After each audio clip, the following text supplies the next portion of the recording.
Thanks for joining. I know that we are a bit behind. I think I have about minus 10 minutes to do this presentation, so I'll be quick. Maybe not as quick as the internet take-up compared to TV, but I will be, very fast as much as possible. So the topic actually piggybacks a lot on what Attila has been discussing right now. Basically, what's the impact of internet on the economy? And therefore, I think it's also okay to actually, do this a bit faster. I don't know where is the. Okay, thanks. No problem.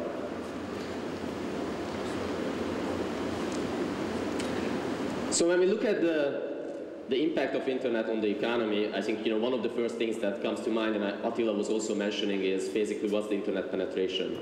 And if you look at Hungary, and this presentation is really about what does the internet mean for Hungary. The internet penetration has been growing pretty rapidly. What you see on the left-hand side is the actual users of the internet, and it's been growing by double-digit over the last 5-6 years. And then the actual subscription, which are on the right-hand side, have been growing even faster.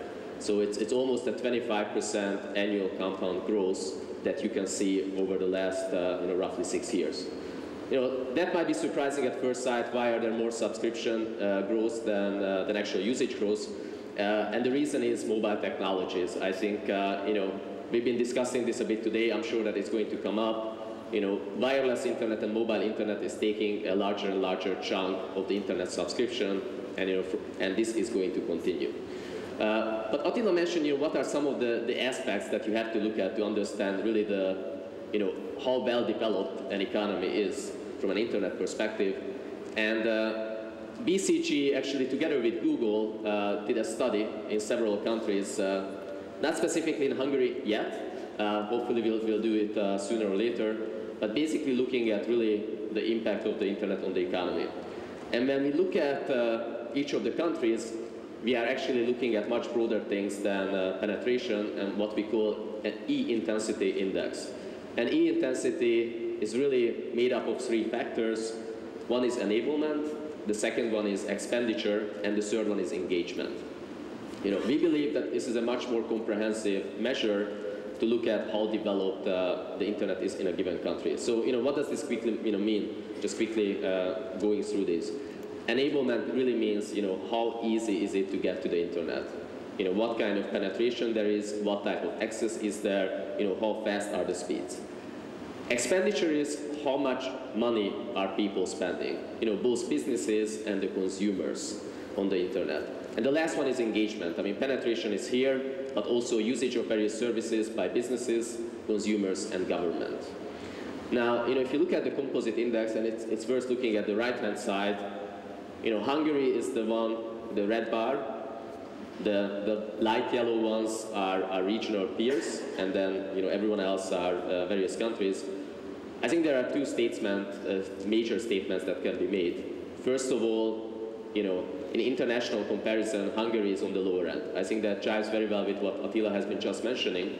So obviously that's not a particularly good sign at this point in time, unless you take into account the room for development. On the other hand, we are very much aligned with the regional peers. The Czech Republic is a bit ahead of us, but the other countries, if you look at Poland and Slovakia, are very much where Hungary is. So, from that perspective, the picture is not that dire. And I think that shows that internet does have basically a bright future in Hungary. What you can also see that there is a difference where Hungary is across these 3 factors.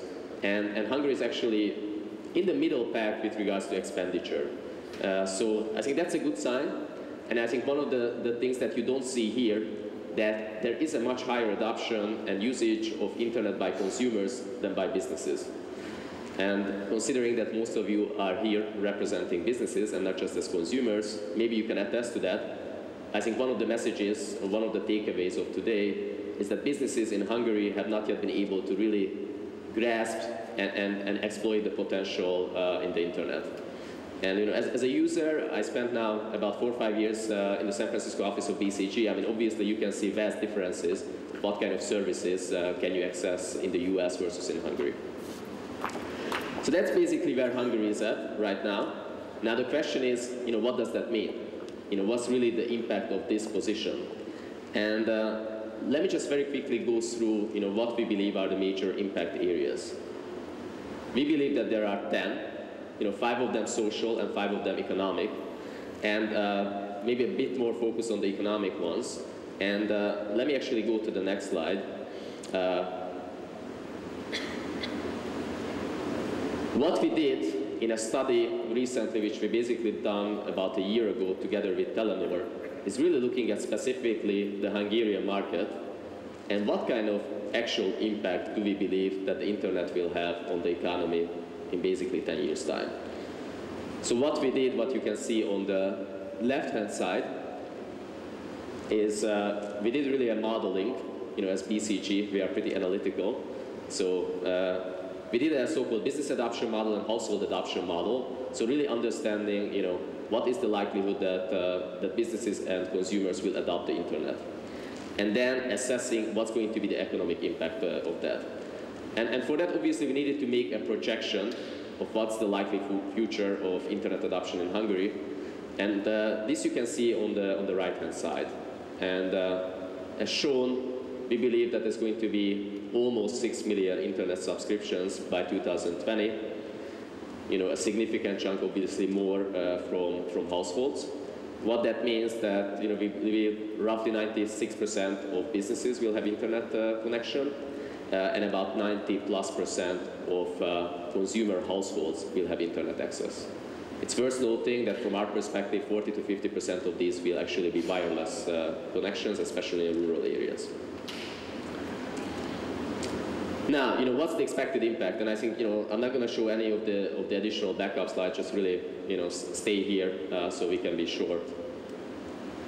There are 4 major areas where we believe that there could be, a significant impact. If you look at GDP contribution, currently roughly 3% of the GDP is driven by the internet economy.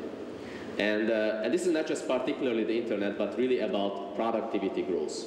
So what we looked at is manufacturing and service firms, if they adopt the internet, what kind of productivity growth can they achieve? And this is expected to basically double. So by 2020, our perspective and projection is that roughly 6% of the GDP will be driven by the internet. And I think that's a pretty substantial figure. If you look at the upper right, new business activities. I mean, obviously for the current government, basically the second and third and also the fourth topic are extremely important. Currently there are about 15,000 new business activities that are driven by the internet. This could go up to about 45,000. These can be very specific to the internet, like hosting services, ICT maintenance, but can be some other supporting functions as well. And just to give you a scale, an additional 45,000 businesses, that's about 7–8% of additional businesses in Hungary. On the lower left, you can see the new jobs. And we believe that the internet economy could contribute about 90,000 new jobs. And again, I mean, this is really substantial. If you look at some of the unemployment figures here, that's a major change, major impact. And the other aspect is that obviously there is structural, I would say, inequality in unemployment. You have regions in the east that have much higher level of unemployment, and the internet can actually help through, for example, telecommuting to actually balance this and reduce some of the inequality. And then the last piece is the government revenues, which we all know it's an important part in the times that we have. Now, based on our projection, this would go from around 230 billion forints annually to about 800 billion. When we did this study, earlier last year, there were no extra taxes yet, so that's extra. So you could generate basically 800 billion from corporate income taxes, VAT, and specific fees without the extra taxes levied on these institutions. So net, I mean, if you look at this, these are actual figures that we believe by 2020 will impact the Hungarian economy. So taking the starting point of where we are, so just this picture, where Hungary is the red one, there is substantial way to go up. I mean, if you can see on the top right, basically all those countries are mostly Far Eastern, the Koreas, Japans of the world, and the Nordic countries. And even with the current expected trajectory, and we're not going to reach them, there is going to be a very substantial impact on the internet. And just concluding, really, the last thought, obviously we talked about the social impact as well. So it's just that the economic impact, but the social impact, that's very meaningful. And there are 4 areas where we believe that there could be significant change brought on by the internet. The first one, I mentioned reducing inequality. The second one, public health and healthcare. I don't know if all of you are familiar with this, but Hungary has one of the lowest, basically lowest expected, age and life expectancy in all of Europe. We have fantastically bad statistics in chronic diseases, and much of this is because preventive care is not really available in Hungary. And the internet, we believe, could make a significant difference there. E-government, I think that Attila already mentioned this. This is also a focus area.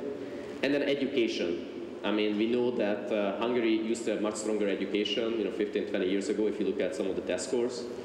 And also foreign language skills. I mean, it's sometimes shocking to know that almost 80% of Hungarians don't speak any languages outside of Hungarian. So, I mean, obviously the internet can open up opportunities for people to tap into foreign languages as well. So that's about it. I don't want to spend more of the time. Really, I think the key takeaways, just piggybacking on what Attila mentioned, is that the internet is having a profound impact on our own life, on our social life, but it also has a profound impact on the economy and the social, economic environment in a broader sense. So I think as businesses, you really have to look at this and understand that this is a phenomenon that's not going to go away, but it's going to intensify. Thank you.